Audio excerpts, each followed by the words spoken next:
क्या आपको लगता है कि ज़िंदगी के किसी एक दिन पर पूरी किताब लिखी जा सकती है?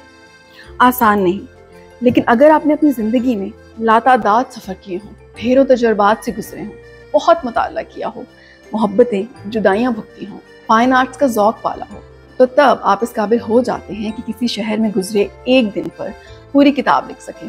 क्योंकि तब आपकी ऑब्जर्वेशन का कैनवस इतना वसी हो चुका होता है कि आपके पास उस शहर की गलियों, पुलों, बागों, कैफ़ेज़ और हत्ता कि किसी सड़क किनारे लगे लैंप पोस्ट के बारे में कहने को भी कुछ ना कुछ मौजूद होगा। और अगर शहर भी पेरिस हो, आर्ट, फैशन और कल्चर का शहर, शेक्सपियर एंड कंपनी, मोनालिसा और स्टारी नाइट्स का शहर, आईफल टावर और आर्क डी ट्रायम्फ का शहर, दरियाए सीन और लोवर म्यूजियम का शहर, तो फिर एक क्यूरियस माइंड अपने उस एक दिन के मुशाहिदे को किसी आम आदमी के पूरी जिंदगी के मुशाहिदे से आगे ले जा सकता है।